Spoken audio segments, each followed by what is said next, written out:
Carpal tunnel syndrome हाथ की नस के दब जाने के कारण हाथ के कुछ हिस्से में झुंझुनाहट और दर्द होने लगता है। यह दर्द कई बार हाथ की अंगुलियों से होते हुए कंधे तक चला जाता है। इसमें मरीज की साइड की 3 अंगुलियां, जैसे ये 3 और प्लस 1, इतने अंगुलियों में दर्द होता है। ये अंगुली बची रहती है और इसका आधा हिस्सा, इसमें दर्द नहीं होता है। यह खास तौर से इस जगह पे, यहाँ पे नस के दबने के कारण होता है। यहाँ पे एक मेम्ब्रेन होती है, फ्लेक्सर रेटिकुलम के नाम से जानी जाती है, जिसके नीचे से मीडियन नर्व की क्यूटेनियस ब्रांच जाती है। इस फ्लेक्सर रेटिकुलम के ठीक हो जाने के कारण से वह नस दब जाती है और यह स्थिति जिसमें दर्द, झुंझुनाहट और यह दर्द इन अंगुलियों से होते हुए कई बार कंधे तक चला जाता है।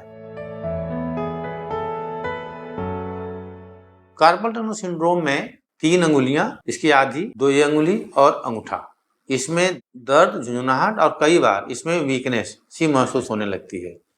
हालांकि वीकनेस, झुंझुनाहट और सुन्नपन के कारण से होती है। यह दर्द और ये स्थिति जो इसके लक्षण हैं ये बढ़ जाते हैं अगर हम हाथ को इस तरह की स्थिति में लाते हैं। अगर हम फोल्ड करेंगे, हाथ को फ्लेक्स करेंगे, इस कंडीशन में वो दर्द और जो भी लक्षण उसके हैं वो बढ़ जाता है। यह दर्द कई बार रात के समय में बहुत ज़्यादा हो जाता है। कार्पल टनल सिंड्रोम के लक्षण में सामान्यतया अंगूठा, इंडेक्स फिंगर, मिडिल फिंगर और लिटिल फिंगर का हाफ, लेटरल हाफ में झंझनाहट, सुन्नपन होता है। यह स्थिति तब और बढ़ जाती है जब हम हाथ को फ्लेक्स करते हैं। कलाई फ्लेक्स करने पे नस दबती है, जो दबी हुई नस है वो और भी दब जाती है, जिस कारण से इसकी तकलीफ और बढ़ जाती है। कई बार रात में इस तकलीफ की वजह से लोगों की नींद खुल जाती है। कई बार इसमें भयानक दर्द का एहसास होता है। अंगुलियों में कुछ कमजोरी भी महसूस हो सकती है। यह दर्द अंगुलियों से होते हुए, झंझनाहट अंगुलियों से होते हुए ऊपर कंधे तक जाता है। यह सामान्यतया उन लोगों में ज़्यादा होता है जो लोग कलाई को मोड़कर ज़्यादा काम करते हैं, जैसे म्यूजिशियन है, कंप्यूटर पे काम करने वाले लोग हैं। ऐसे लोगों में ये दिक्कतें ज़्यादा होती हैं।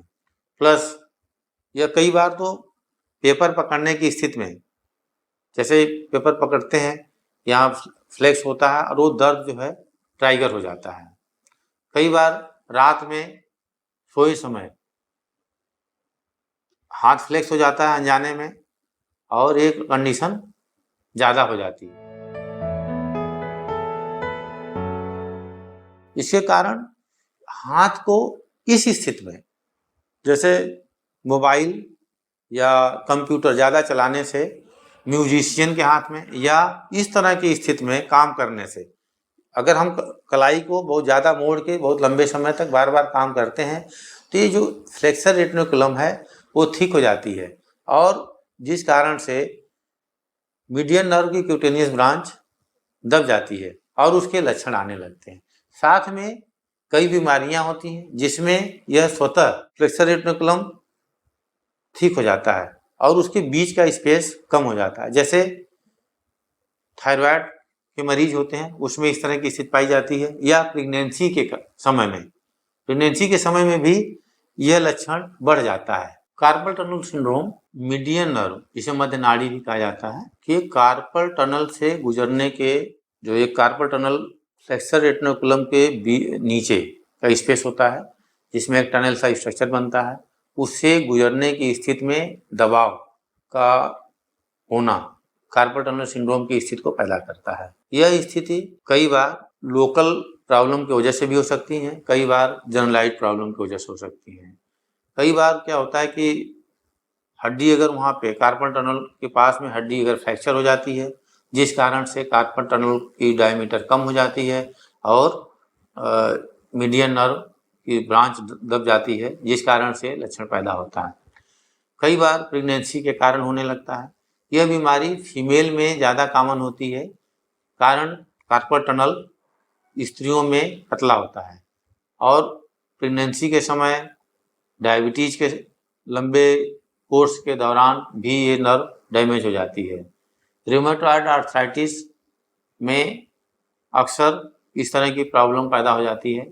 कई बार इस एरिया की बोन टीबी या इन्फेक्शन है तो उसमें भी टनल की डायमीटर कम हो जाती है और कार्पल टनल सिंड्रोम का लक्षण आने लगता है। कई बार यह बीमारी शरीर में असंतुलित तरल पदार्थ की मात्रा की वजह से भी होने लगती है।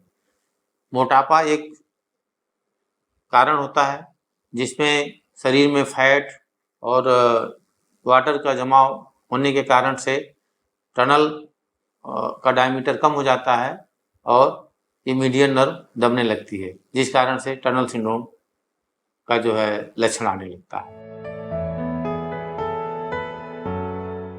कार्पल टनल सिंड्रोम की उपचार से पहले हमें इस चीज़ को देखना पड़ेगा कि कारण क्या है।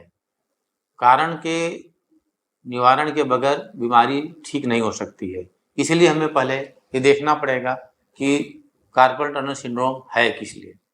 अगर हमें पता चल जाता है कि वो जनरलाइज्ड प्रॉब्लम है, जैसे डायबिटीज़ है, थायराइड या ओबेसिटी है, तो हमें उस चीज़ को कंट्रोल करने की ज़रूरत पड़ेगी। कई बार आर्थराइटिस या बोनी इंजरी की वजह से कार्पल टनल का डायमीटर अगर कम हुआ है तो उस कंडीशन में उस पार्ट को क्योर करने की ज़रूरत रहेगी। लेकिन अगर उसको कुछ ऐसी स्थितियां हैं जिसको हम कन्वर्ट नहीं कर सकते हैं तो वो ऐसी स्थिति में फ्लेक्सर रेटिकुलम को इंसाइज कर दिया जाता है, जिससे वहाँ स्पेस बढ़ जाता है और टनल डायमीटर बढ़ने से मीडियन नर्व जो दबी हुई है रिलीज हो जाती है और उसके लक्षण काफ़ी हद तक कम हो जाते हैं। कुछ बीमारियां ऐसी हैं जिसमें मेडिसिनल ट्रीटमेंट पहले देना ज़रूरी हो जाता है। जैसे अगर शरीर में पानी की मात्रा बढ़ी है तो उसको हमें कम करने की ज़रूरत होगी। मोटापा अगर बढ़ा है तो उसको कम करने की ज़रूरत है।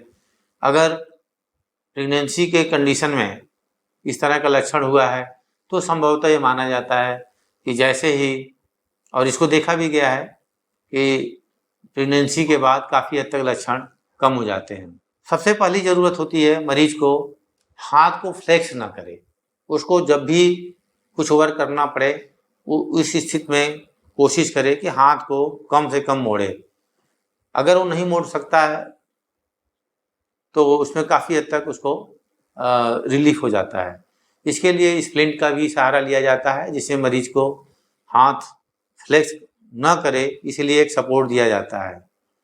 दूसरी चीज़ें, जैसे अगर वो वर्क रिलेटेड प्रॉब्लम है, जैसे कंप्यूटर जनरेटेड प्रॉब्लम है, म्यूजिशियन है, तो उसको कुछ चीज़ें अपने वर्क में सुधार लाने की ज़रूरत होगी, क्योंकि बगैर कारण का निवारण किए समस्या का समाधान नहीं हो सकता है।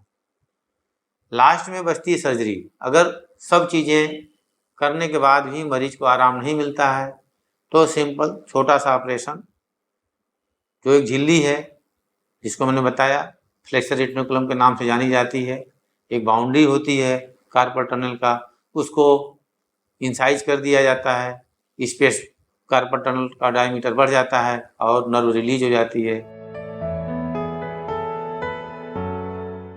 कार्पल टनल सिंड्रोम के रोकथाम के लिए जैसे हमने बताया ज़्यादातर फीमेल में प्रॉब्लम होती है।